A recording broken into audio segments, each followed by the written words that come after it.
একজন স্বামী কারাগারে দিন গুনছেন, কারণ তার স্ত্রীর অভিযোগ কিডনি দেওয়ার পরও সে অন্য মহিলার সঙ্গে পরকীয়ায় লিপ্ত হয়েছে। শুনতে অবিশ্বাস্য, তাই না? আর্থিক লেনদেন, ব্যক্তিগত বিশ্বাসঘাতকতা আর পরকীয়ার নাটক একসাথে।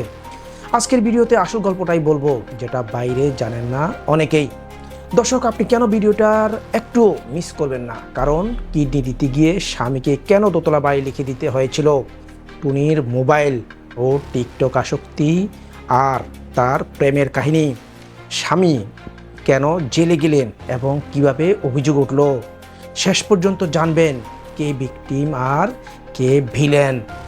ভিডিও শুরু করার আগে আমাদের ফেসবুক পেজ এবং ইউটিউব চ্যানেলটি সাবস্ক্রাইব বা ফলো করে ফেলুন, এমন আরও চাঞ্চল্যকর ও বিশ্লেষণধর্মী খবর সবার আগে পেতে। ভিডিও শেষে মন্তব্য শেয়ার করতে ভুলবেন না। নিচে মন্তব্যে বলুন কার কথা আপনার কাছে বেশি বিশ্বাসযোগ্য মনে হচ্ছে। চলুন মূল গল্পে যাই। দর্শক, দুজনের গল্প কিন্তু দুই রকমের বিষয়ে ইঙ্গিত দেয়, তাই দুজনের টিপ উপস্থাপন করছি। প্রথমে বলছি টুনির ভাষায়। 2006 সালে আমি তারেকের সঙ্গে বিয়ে করি। আমাদের সম্পর্ক শুরুতে ভালোই চলছিল। তারেকের কিডনির সমস্যা শুরু হলে আমি সিদ্ধান্ত নিলাম আমার কিডনি দিয়েই ওর জীবন বাঁচাবো। কিন্তু আমি ওর কাছ থেকে একটা শর্ত নিয়েছিলাম। এরপর আমার জীবনে অনেক চাপ এসেছিল। তারেক আমাকে যথেষ্ট সময় দিত না। আমি মোবাইল আর টিকটক ছাড়া আর কিছুই ভাবতাম না। আমি হতাশ হয়ে পড়েছিলাম। একসময় আমার টিকটকের একজন বন্ধুর সঙ্গে আমার সম্পর্ক একটু ঘনিষ্ঠ হয়ে যায়, কিন্তু তারেক সেটা বুঝিনি আর আমাদের মধ্যে দূরত্ব বাড়তে লাগলো। বন্ধুরা, এবার শুরু তারেক কি বলে।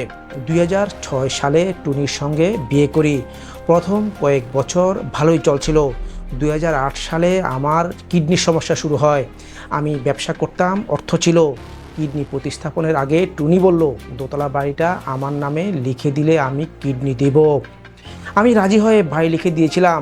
কিডনি দিলে ওর প্রতি আমার কৃতজ্ঞতা বেড়ে যায়, অগাধ হয়ে যায়। কিন্তু এরপর ওর আচরণ বদলে যেতে শুরু করলো। ও মোবাইল আর টিকটকে এতটাই আসক্ত ছিল বা হয়ে গিয়েছিল যে আমি অনেকবার ওর মনোযোগ চাইতাম, কিন্তু ও দিত না। একদিন ওর মোবাইলে দেখি টিকটক থেকে একজন ছেলের সঙ্গে ওর সম্পর্ক বেশি ঘনিষ্ঠ, যার নাম রিজবি। সে ছেলেটি থাইল্যান্ড থেকেও আসছিল। আমি ওর কাছে এসব নিয়ে কথা বলার চেষ্টা করেছিলাম, কিন্তু ও এ বিষয়ে এড়িয়ে যেত। তারপর আমি একদিন ওকে এমন অবস্থায় দেখতে পাই যা আমার পক্ষে আপত্তিকর। এতটাই বিপর্যস্ত অবস্থায় পৌঁছেছিল ওর আচরণ, যা আমি মেনে নিতে পারিনি। দর্শক, শুনছিলেন দুজনের মুখ থেকে তাদের ঘটনা। শুরুতেই বলেছিলাম ভিডিওটি শেষের দিকে একটা রহস্য উন্মোচন করব। এখন বলি সেই তথ্য যা এতক্ষণ চেপে রেখেছিলাম। দর্শক, আপনি জানেন কি, স্বামীর বিরুদ্ধে পরকীয়ার অভিযোগ যিনি আনলেন সেই টুনি নিজেই স্বীকার করেছেন তিনি টিকটকে একজন প্রেমিকের সঙ্গে পরকীয়ায় মত্ত ছিলেন। প্রেমিকের জন্য কান্নাকাটি করেছেন। কেবল তাই না, তারেক জানান টুনি সেই ছেলেকে টাকা দিত, এমনকি প্রতারণার শিকার হয়ে আমার কাছে এসে কাঁদত। এটা তারেক বলতো। এখন প্রশ্ন, কার প্রেম, কার প্রতারণা, কার নির্যাতন? চলুন বিশ্লেষণ করি আরও গভীরভাবে। এখানে দুই পক্ষের বক্তব্যই কিছু সত্যতা আছে, আবার থাকতে পারে মিথ্যেও। স্ত্রীর আত্মত্যাগ অস্বীকার করা যায় না, কিন্তু স্বামীর বক্তব্য অনুযায়ী অভিযোগের ভীতিও প্রতারণার ছায়া আছে। একটি বিষয় গুরুত্বপূর্ণ, এই সম্পর্কটি একসময় ভালোবাসায় পূর্ণ ছিল, এখন সেটা আইনি নাটকের রূপ নিয়েছে। আইন কি যথার্থভাবে দুই পক্ষের কথাই শুনবে, নাকি একজনকে সম্পূর্ণ ভিকটিম বানিয়ে অন্যজনকে ভিলেন বানানো হবে? দর্শক, আপনি যদি বিচারক হতেন, কার কথায় আপনি বেশি বিশ্বাস করতেন? স্ত্রী যে কিডনি দিল, নাকি স্বামী যে কিডনি পেল এবং হারালো বাড়িসহ সব কিছু?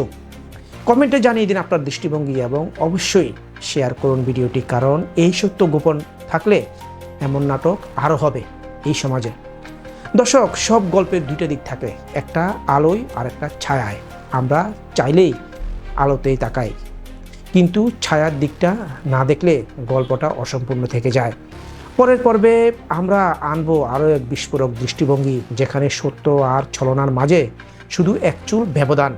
ততক্ষণ পর্যন্ত সাবস্ক্রাইব করুন, শেয়ার করুন আর প্রশ্ন করুন, সত্য আসলে কার? আজ এ পর্যন্তই। আসসালামু আলাইকুম।